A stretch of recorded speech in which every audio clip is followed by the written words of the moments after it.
Double salute as always. Ain't nothing ever changed to the people, man. I'm coming at y'all with some fluent boxing news. I got a confirmed date. I got a confirmed venue when we have an upcoming fight between two heavyweight elites. Y'all already know what time it is, baby. Before I get up into this and I tell you the nitty-gritty details of everything we finna get into, man, hit the like button below. Subscribe to the channel so you can be part of BlakGooseTV family notification gang so you know when I'm dropping all this fire-ass content. And then last but not least, but the most important, man, drop your comments below because I need to hear exactly what y'all be feeling about this shit. Let me hear your perspective, whether it's negative, positive, in the middle, have nothing to do with it. You know what I'm saying? As long as someone don't know freaky shit, you know what I'm saying? Let me hear what y'all got to say for real, because at the end of the day, this entire channel was built off of y'all. It's built off of what y'all think, y'all perspective, everything when it comes to how y'all feel about the boxing game and any topics I present to you. So make sure you guys go ahead and voice your opinion down below, man. Don't be shy. Don't be scared. You already know what time it is. So now that that's out of the way, we finna get into this particular topic. How y'all feeling about it? It's been speculated. It's been talked about. It's been alleged. It's been put into the atmosphere. We've had all these different type of things said from different media outlets, from different promotional companies, from different promoters saying, hey, we this close to the fight. We've had different announcements. We had Andy Ruiz talking about he finna fight Tyrone Sprong with Triller. Supposedly, Luis Ortiz came at Andy Ruiz and said, nigga, you signed a contract. You scared while you backing out. And then all of a sudden, Derek Chisora versus Luis Ortiz came into play. All types of wild shit, all types of bullshit, but that's the name of the game in boxing. If you followed it long enough, you know a lot of times you're going to be spun around at least 3 to 4 times before they stop you and say, this is what it is. Focus your motherfucking vision and look and see what's in front of you. It's going to take you a while for that vision to be blurred. You know what I'm saying? Go away from being blurred after being spun around 4 or 5 times. But once that shit, settles in, you see what's going on. This is what we see right here. Andy Ruiz Jr. is facing Luis Ortiz on September 4th. Now, we know it was confirmed maybe about a month or so ago, but we didn't have a venue and we didn't have a date, okay? That's a fact, right? And then remember, we were coming off the controversy of Triller announced Andy Ruiz for it's going to be versus Tyrone Sprong happening. It should happen, I think, sometime in July. Well, according to Triller, Andy Ruiz and his camp signed that fight or signed that particular paperwork after they signed an agreement to fight Luis Ortiz. So we're not going to be, specifically focusing on that. Just, remember that Triller did come out and say, hey, we're not trying to step on any toes. Ruiz, obviously, because PBC will probably sue the shit out of Triller and make mad money from it. They said, go handle your business with PBC. But they also made a point and said, this contract you signed, my nigga, whether you win or lose, you need to come back and you need to honor this joint. So I expect to see Ruiz a lot more active than we've seen in the last couple of years because I don't know what's going on with his management team or whoever the fuck is his promoter. Obviously, he's with PBC, but I don't know who fucked up on that, but they fucked up. But either way it goes, Ortiz said, you were scared, punk nigga. You signed with me. Why are you running? Well, guess what? He got his wish, man. It's official. We got that joint happening in September. And it's on the 4th. Now, I'm going to say this. September's looking like a good month. Now, August is looking like a good month, surprisingly. Like, remember I say boxing boxing when it comes to the month of August is usually slow. But we've had a lot of fights pushed back. A lot of fights that were supposed to happen a little bit earlier in the year isn't happening. A lot of fights in the summer got pushed back, et cetera, et cetera. So we got a couple very high-profile fights in August. I can't remember off the top of my head, but there's some good fights.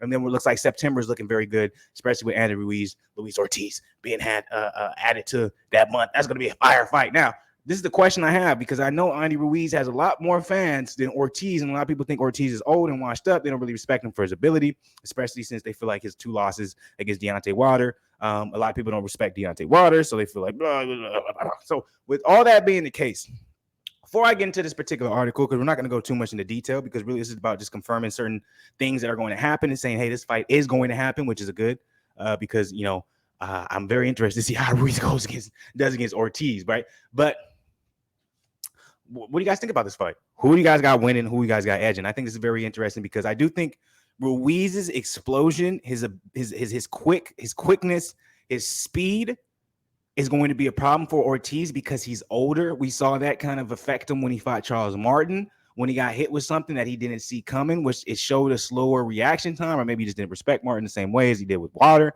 But it just kind of just showed Ortiz is basically he's definitely slowed down in the sense of fast twitch muscle ability. But the thing is about Ortiz is he has a goddamn chin. So if you can't get him out of there in those first 2 to 3, 4 rounds, you're going to be in for a long night because he has power in his hands, both hands, until the last round.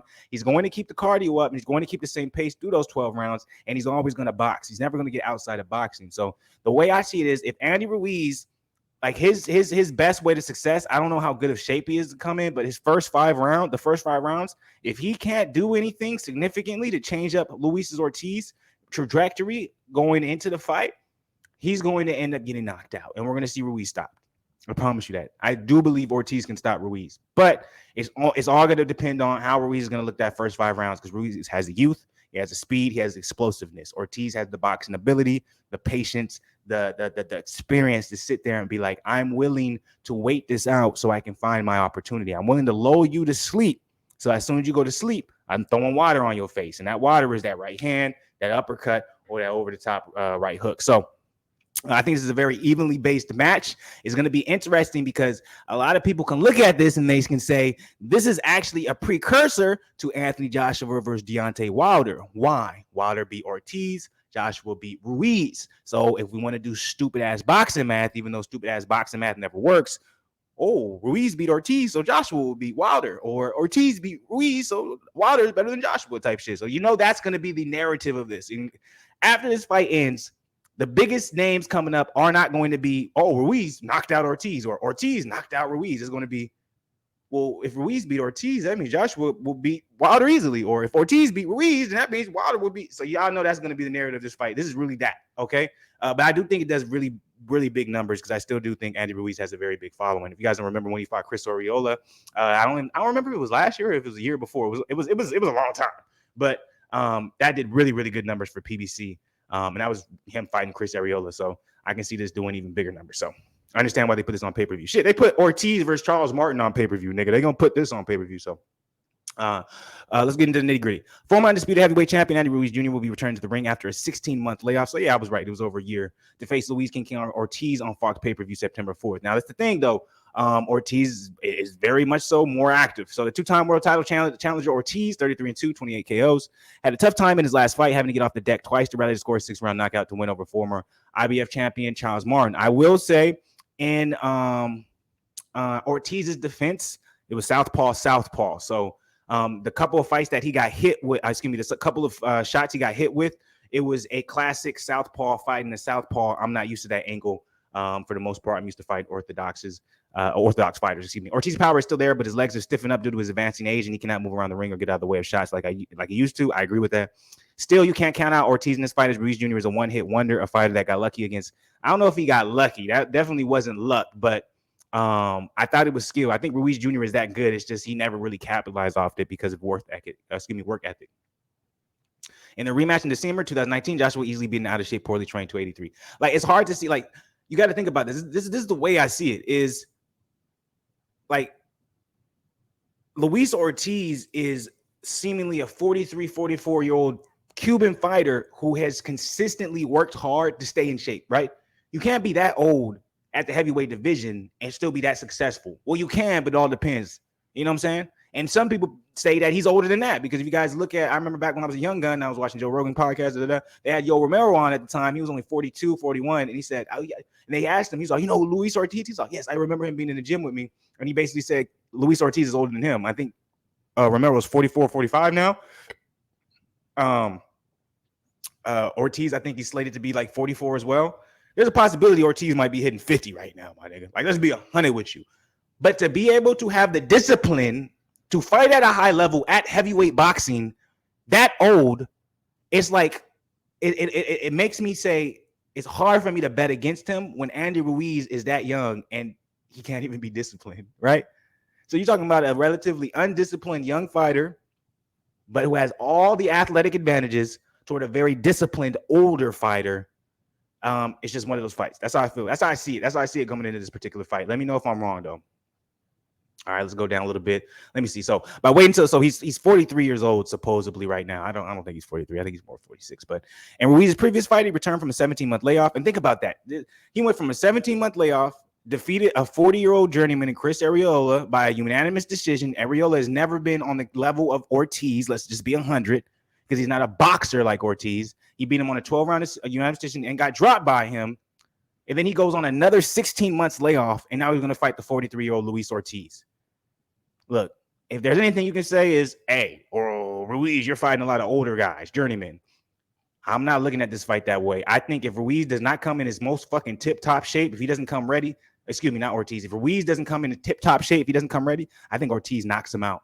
And I think it's the end of Ruiz. So I'm like, Ruiz, win this fight. And the only reason why it won't be the end is because, nigga, you're going to have to go fight Tyrone Spong. Because truly, like, I'm not letting you out of this shit, but I'm interested in this fight. I'm intrigued. I think it's going to be a solid-ass fight. I'm going to be watching it. How do you guys feel about it? Let me know who you guys got winning, who you guys got edging out in this joint. Drop it below in the comments. Like the video, subscribe to the channel. Much love to the people, as always, on Source Nigga Side of the Game. I'm gone. I'll be back.